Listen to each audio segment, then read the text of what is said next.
Hello दोस्तों। और मैं बहुत दिनों के बाद वीडियो बना रहा हूँ क्योंकि मैं जैसे सीजीएल का एग्ज़ाम लिखने के लिए शहर गया हुआ था, मतलब झारखंड गया हुआ था। वहाँ से आने के बाद मैंने फिर से ये वीडियो बना रहा हूँ। और तो आप लोग को पता होगा या कि झारखंड का जो सीजीएल का एग्ज़ाम हुआ वो बुरी तरह से लीक हो गया क्वेश्चन, और वो क्वेश्चन को एग्ज़ाम सहित रद्द करने का नौबत आया और परीक्षा रद्द कर दिया गया है। मतलब पूरा आंदोलन होने के बाद ही रद्द हुआ है।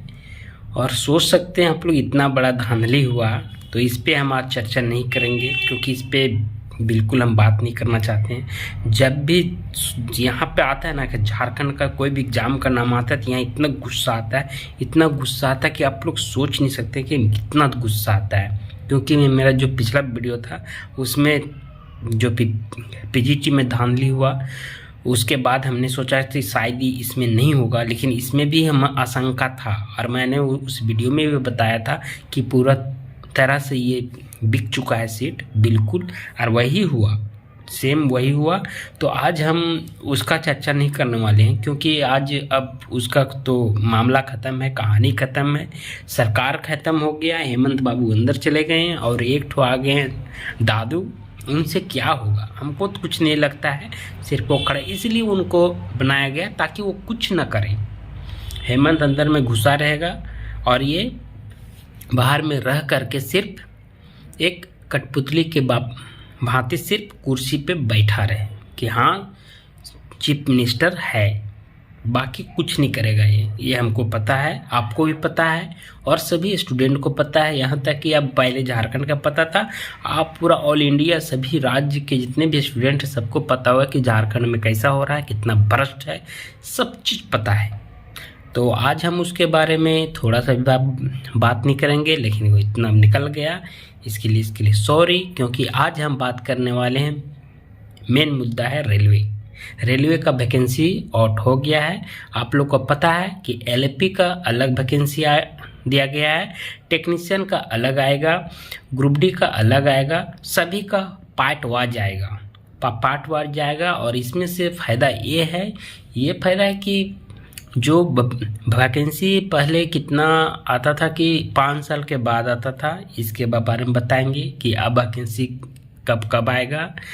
प्लस में है कि जो रेलवे मिनिस्टर का प्रेस कॉन्फ्रेंस था वो सबसे बड़ा इम्पोर्टेंट है, इसको भी आज बताएंगे। और ग्रुप डी का वैकेंसी, ग्रुप सी का वैकेंसी और ग्रुप बी का वैकेंसी, ये सारा चीज़ आज हम बता देंगे कि आपको तैयारी करने में। आप लोग को पता होगा कि पहले जितने भी वैकेंसी आती थी वो 5 साल का डिफरेंट आ रहा था। 5 साल का कुछ दिन पहले जब से सेंट्रलाइज हुआ है, मैं सभी एग्ज़ाम एक बार लिया जा रहा है सेंट्रलाइज करके, उस समय सभी वैकेंसी जितना भी आ रहा है 5 साल के डिफरेंट में आ रहा है। लेकिन अब वैसा नहीं है। रेलवे मिनिस्टर का प्रेस कॉन्फ्रेंस हुआ और उसमें वो साफ बोले हैं कि अब सभी एग्ज़ाम है हर एक साल आएगा। तो हर एक साल आएगा तो इसका मतलब अगर यदि 5000 ही, अभी कितना आया, 5600 आया है, एलएपी का 5600 आया है, साल आता है। तो जैसे 5 साल के बाद आता था 26,000 आता था, 25,000 आता था, इतने सीट आता था। तो यहाँ देखिए तो कितना आ जाएगा, 30,000 ऐसे भी हो गया। लेकिन सबसे इम्पोर्टेंट है कि उसमें कोई स्टूडेंट अगर यदि जेन्युइन स्टूडेंट किसी कारणवश, क्या होता है कि जैसे हम लोग पढ़ते बहुत हैं, सभी पढ़ते हैं, कभी होता है कि हमारा फेवर में क्वेश्चन अगर आया नहीं, उसके फेवर में चला गया, तो कभी होता है कि वो बाजी मार गया और अगला स्टूडेंट रह गया। ऐसा नहीं कि पढ़ने के लिए स्टूडेंट कमज़ोर होता है, ऐसा नहीं है, पढ़ता सब है, सिर्फ वहाँ जाके ये हो जाता है एग्जाम में कि किसका फेवर में क्वेश्चन गिरा है, बस यही है, डिफरेंट और कुछ नहीं। तो इससे होगा कि अगर यदि जिसका एज ख़त्म होते रहता है तो वो बेचारा 5 साल के बाद इंतज़ार करते उसका एज क्रॉस कर जाता है। इसलिए हर एक साल एग्ज़ाम होगा तो इसका फ़ायदा है, बहुत फ़ायदा है। क्योंकि अगर फर्स्ट अटैम्प्ट में नहीं हुआ, अगला अटैम्प्ट में होगा, दूसरा, और वो इसी तरह करते करते वो एक न एक में निकाल ही लेगा। तो ये एक समझिए कि सुविधा भी हुआ और एक सुलभ भी हुआ, बहुत अच्छा हुआ। और ये समझिए कि सराहनीय काम है जो सेंट्रलाइज होते हुए हर एक साल का जो ये कैलेंडर के बारे में हमारे मिनिस्टर साहब ने घोषणा किया, बहुत अच्छा किया है, बहुत अच्छा। ऐसा होना चाहिए क्योंकि हर एक आदमी एक बार एग्ज़ाम देने के बाद फिर वो 5 साल के बाद उसका एज ख़त्म हो जाता है, और यहाँ तक कि जो सबसे बड़ा इम्पोर्टेंट है, जो पढ़ाई का लय हो वो टूट जाता है। ऐसा क्या होगा, जैसे एग्ज़ाम लिखते अभी फॉर्म भरा, 2-3 महीना बाद या ना भी इसका प्रोसेस होते 7-8 महीना 8-9 महीना लग जाता है। उसके बाद जैसे प्रोसेस इन होता है तो स्टूडेंट का कम से कम भरोसा टूटेगा नहीं, मनोबल कभी टूटेगा नहीं कि अब तो हुआ नहीं, अब अगला एग्ज़ाम होगा, कब वैकेंसी आएगा, चुनाव आएगा तब आएगा। सबसे पहले हम लोग का माइंड सेट हो गया था कि जब भी चुनाव आएगा लोकसभा का तब हमारा रेलवे वैकेंसी आएगा, लेकिन अब ये माइंड सेट क्लियर हो जाएगा क्योंकि हर एक साल तो जितने भी ड्राइवर का जो तैयारी करते हैं लोको पायलट का, उनको दिमाग में बैठा लीजिए कि हर एक साल जनवरी में आपका वैकेंसी आएगा। उसके बाद जून में, मार्च अप्रैल में टेक्नीशियन का आएगा जो ITI बेसिस से होता है। ड्राइवर में तो डिप्लोमा ITI बीटेक सभी होता है, टेक्नीशियन का आएगा। जून में बताया गया है इसका आएगा लेवल 1 ग्रुप डी का। उसके बाद सितंबर अक्टूबर में आएगा स्टेशन मास्टर, गार्ड, जितने भी हैं NTPC जिसको हम लोग कहते हैं उसमें आएगा। तो ये समझिए कि प्रोसेस करते करते फिर जो अक्टूबर में लास्ट जो NTPC देगा उसका प्रोसेस करते दिसंबर ले जाएगा, फिर जनवरी में लोको पायलट फिर से स्टार्ट होगा। तो इस तरह जो रोटेशन हो रहा है वो सबसे इम्पोर्टेंट है, बहुत अच्छा है। जैसे कि इसमें नहीं हुआ अगला में होगा, अगला नहीं हुआ, आप ट्राई करते रहें, एक न एक दिन आपका होगा, कंफर्म होगा।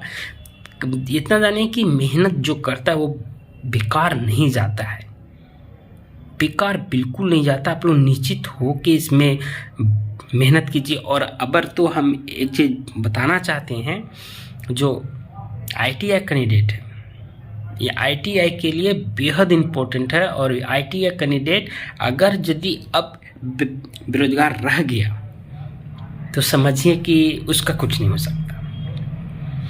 आप थोड़ा भी पढ़ लिए, जैसे कि अब तो आप लोग को पता होगा रूल बदल गया है, पिछला नोटिफिकेशन में ही वो रूल बता दिया था, लेकिन फिर उसमें इतना आंदोलन हुआ, इतना हंगामा हुआ कि आपने पहले क्यों नहीं बताया, अचानक ITI लागू कर दिया। तो उसके चलते फिर सरकार इस फैसला को वापस लिया था और उसी फैसला में बोल दिया था कि अगर हम लोग जो ग्रुप डी का वैकेंसी लेवल 1 का है उसको विदाउट ITI का हम ले रहे हैं, लेकिन अगला जब भी आएगा उसमें ITI कंपलसरी रहेगा। और ये ज़रूरी है, ITI ज़रूरी है क्योंकि जितने भी ग्रुप डी स्टाफ अभी हम लोग के साथ में काम कर रहे हैं उनको दिक्कत होती है। जो ITI उनका बैकग्राउंड है टेक्निकली वो ठीक है, बाकी जो सिंपल ITI सिंपल इधर inter ISC BA non technical से आए हैं, जो भी उनको दिक्कत होती है, उनको समझने में भी दिक्कत होती है। ऐसा नहीं कि समझने में दिक्कत नहीं होती है। तो इसलिए इसमें ITI होना बहुत ज़रूरी है क्योंकि ये फुल्ली टेक्निकल पे आधारित काम है। आप लोग हम लोग सब जानते हैं, ट्रेन पे हम लोग आना जाना सभी करते हैं, यानी कि सबको पता होगा कि इसमें सचमुच ITI होना चाहिए। टेक्निकल हैंड का काम है तो टेक्निकल हैंड की ही होना चाहिए। तो आप लोग को ये जान करके खुशी होगा कि अबर का वैकेंसी जो भी ग्रुप डी का आएगा, ये एक नोटिफिकेशन देखते होंगे कि इधर उधर हो रहा है, वायरल भी हो रहा है, ग्रुप में हम भी देखे हैं, मेरे पास भी आया है, उसमें नोटिफिकेशन डाला हुआ है आप उनका कमिंग 2024 का। फिर भी वैकेंसी उसमें लगभग 90 या 1 लाख के समथिंग है ग्रुप डी का वैकेंसी। तो इसलिए बहुत बड़ा वैकेंसी है। उसमें से अप्रेंटिस को निकाल दीजिए 20%, यानी 1 लाख का 20% जितना होगा उसको निकाल दीजिए। उसके बाद बाकी जो वैकेंसी बचा हुआ वो फुल्ली ITI के लिए है, मैट्रिक प्लस ITI। आप सोचिए आप कितना लड़कों से छट गए, कितना भीड़ से आप अलग हो गए। ऐसे भी ITI जो मीडियम छात्र होता है वही करता है। तो आप समझिए कि जो कटअप 80, 85, 90 क्रॉस करता था, वो कटअप अब आ करके सीधे 50, 55, 60 में शिफ्ट कर जाएगा। आप समझिए कि थोड़ा सा मेहनत आपको करना होगा और आपका नौकरी है। थोड़ा सा मेहनत। अप्रेंटिस वाले तो कहना नहीं है, क्योंकि वो सबको रनिंग भी नहीं होता है। जैसे अप्रेंटिस हम लोग के साथ में ही आया हुआ लड़का है, पूरा हैवी आया। हम तो कंफ्यूज हो गए थे। हम वो सबसे पूछे भी कि आप लोग ग्रुप डी से हैं कि हाँ। तो हम शक हो गए कि ये रनिंग कैसे किया होगा इतना वेट ले करके। तो बोला कि नहीं हम लोग अप्रेंटिस वाले हैं। तो उस सबसे हमको पता चला कि आप लोग का रिटर्न में कितना आया। तो कोई बता रहा है 16 आया, कोई 20, कोई 26, ऐसा ही करके, क्योंकि वो सबका रिजर्व सीट था। तो सीट के आधार पर उस सबको लिया गया। यहाँ तक कि खाली भी रह गया सीट, जो क्वालिफाई बिल्कुल नहीं कर पाया तो उसको भी खाली कर आ गया सीट। तो वो सब के लिए तो छोड़ दीजिए, जो ननटेक है उसके लिए तो अब रास्ता रेलवे बंद कर दिया है। यहाँ तक कि जो ITI लेवल ड्राइवर, टेक्नीशियन और ग्रुप डी, ये समझिए ननटेक के लिए रास्ता बंद है।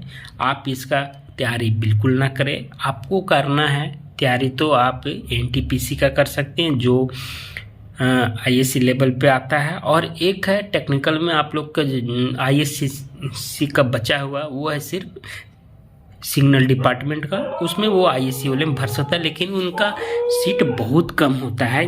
मतलब समझिए कि हम लोग का जितना वैकेंसी 65,000 या 70,000 आता था, उसमें 5,000 उस समथिंग करके सिग्नल मेंटेनर का वैकेंसी रहता था। तो आप लोग समझ सकते हैं कि इसमें कितना भीड़ से आप लोग अलग हो गए। जो ITI कैंडिडेट है, मैट्रिक है, वो कितना भीड़ से अलग हो गया।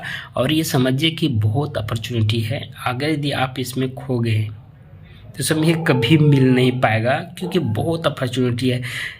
समझिए ग्रुप डी का लेवल कितना हाई हो गया था। क्यों इतना कटअप हाई जाता था? क्योंकि उसमें हम भी एग्ज़ाम लिखे हैं भाई। ग्रुप डी हम नहीं निकाल पाए, ग्रुप सी निकाल लिए, लेकिन ग्रुप डी नहीं हो पाया। अभी हम रेलवे टेक्नीशियन हैं, लेकिन ग्रुप डी का एग्ज़ाम नहीं निकाल पाए हम, तो ग्रुप सी निकाल लिए। तो यही हम बता रहे हैं कि अभी आप लोग जितने भी ITI के हैं स्टूडेंट, जो टेक्नीशियन भरेंगे, ड्राइवर भरेंगे, ग्रुप डी भरेंगे, हमको पता है कि ड्राइवर में फाइट होगा और इसमें अच्छा खासा फाइट होगा। इसमें कटअप भी बहुत हाई जाएगा। ITI वाले लड़का हमको नहीं लगता कि सक्सेस कर पाएगा। जो स्टार होगा, जो बहुत मेहनत करेगा, वही ड्राइवर में जा पाएगा। फिर ITI में आ गया तो ITI में भी समझिए कि फाइट होगा, क्योंकि ITI जो टेक्नीशियन का वैकेंसी जो नोटिस आया है वो 9,000 का है। वो बहुत कम ही है, लेकिन ये है कि कम इसको मत मानिए, क्योंकि अब इसको रोटेशन कर दिया हर एक साल का।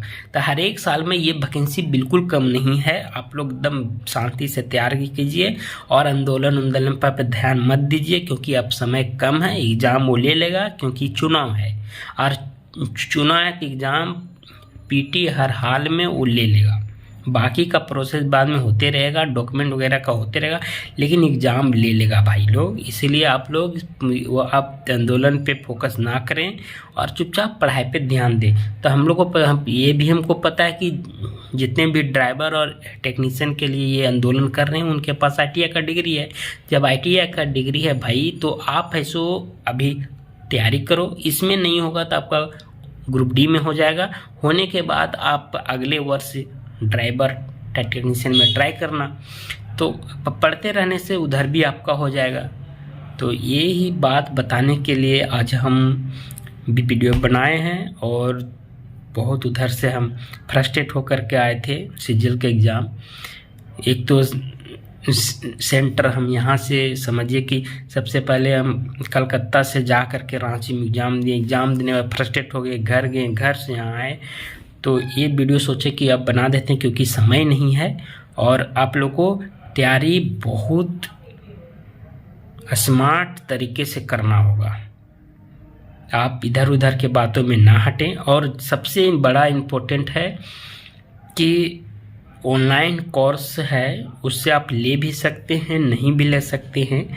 अभी तक तो अगर यदि हमारा बात मानिएगा तो रेलवे के एग्ज़ाम निकालने के लिए मैथ, रीजनिंग और साइंस टिका हुआ है इसी पे। आपको हिस्ट्री, ज्योग्राफी जितने हैं वो सब छोड़ दीजिए, अभी सिर्फ मैथ, रीजनिंग और साइंस पे ध्यान दीजिए बिल्कुल। इसी और जितने भी इसका प्रैक्टिस सेट है, जितना प्रीवियस ईयर्स का क्वेश्चन हो चुका है एग्ज़ाम, वो जितना आप लोग जानते हो कि ग्रुप डी और मतलब समझिएगा 18 और उससे लेकर के जितने भी 19 में एग्ज़ाम हुआ, 18 में एग्ज़ाम हुआ, लगभग हमको लगता है 1000 होगा शिफ्ट, सभी एग्ज़ाम मिला करके 1000 शिफ्ट होगा। तो उतना का प्रैक्टिस सेट अगर यदि आप कर लेते हैं तो मैथ, रीजनिंग के लिए आपको सोचना नहीं पड़ेगा और साइंस के लिए भी नहीं सोचना होगा। जो क्वेश्चन न्यूमेरिकल टाइप से में आता है साइंस में, उसके लिए आपको नहीं सोचना पड़ेगा। अब रही बात क्या जनरल अवेयरनेस का, वो करंट अफेयर है, वो किसी का पल्ले आता है, किसी का नहीं आता है, क्योंकि वो अथाह सागर है। रोज़ का क्या करंट अफेयर हज़ारों लाखों बनता है, उसमें से आप पढ़ें कौन और आया कौन, वो डिपेंड करता है एग्ज़ाम पर कि आपका फेवर में गिरा या नहीं गिरा। लेकिन ये मैथ, रीजनिंग और साइंस है, वो समझिए कि वो आप अपने फेवर में बना सकते हैं और आपके पास ज़्यादा टाइम भी नहीं है। मार्च अप्रैल में एग्ज़ाम ले लेगा, या हो सकता है मार्च में ही ले लेगा, क्योंकि लोकसभा चुनाव के पहले एक एग्ज़ाम वो लेगा। पीटी हर हाल में वो ले लेगा, इसलिए आप लोग जितना जल्दी हो तैयारी करें और हम आप लोग को बता ही देंगे। किताब वगैरह का भी बारे में बता देंगे कि कौन सा किताब पढ़ना है, क्योंकि ये वीडियो देखने बहुत लंबा हो गया, 18 मिनट का वीडियो हो गया है। तो इसको इतना देखने के लिए भी टाइम चाहिए, क्योंकि अभी तो टाइम किसी के पास है ही नहीं जो इतना देख पाएगा। लेकिन एक चीज़ है, वीडियो देखने के बाद गलत इन्फॉर्मेशन आपको नहीं मिलेगा, क्योंकि जो आदमी लड़ते हुए यहाँ तक आया है, ये हमने नहीं कहते कि हमने आईएएस निकाल लिया है, वो नहीं है, लेकिन तैयारी आगे चल रहा है। हो सकता है मेहनत हम कर रहे हैं, हो या ना हो ऊपर वाला की मर्जी है, लेकिन इतना बता सकते हैं कि जो भी कैंडिडेट नौकरी में आता है वो कहीं ना कहीं लड़ते हुए ही आया है, और उसका जो लड़ाई का है तजुर्बा, वो एक ऑनलाइन पढ़ाने वाले मास्टर के तजुर्बा से कहीं ज़्यादा है, मेरे नज़र से कहीं ज़्यादा है। क्योंकि जितने भी ऑनलाइन पढ़ाते हैं वो तो सभी सिलेबस को लेकर चलते हैं और सभी शुरुआती से लेकर अंत तक चलेंगे, लेकिन जो सक्सेस ले चुका है उसको पता है कि कैसे क्या करना है। समय बहुत कम है, इतना ही समय ने आपको ऐसा स्मार्ट वर्क करके जाना है कि कंप्लीट हो जाए। तो हम तो यही बोलेंगे, मैथ, रीजनिंग और साइंस ये आप इधर उधर से यूट्यूब से वगैरह से कहीं पढ़ने की ज़रूरत नहीं है।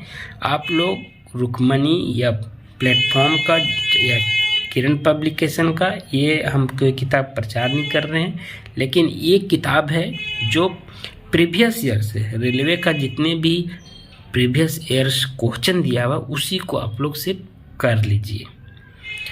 समझिए कि उसमें से करने के बाद आप एग्ज़ाम हॉल में जब भी बैठिएगा क्वेश्चन का लाइन बाय लाइन वही रहेगा, सिर्फ डिजिट है ना वो चेंज मिलेगा, उसी को आपको सॉल्व करना है, बाकी क्वेश्चन का लेवल वही रहेगा।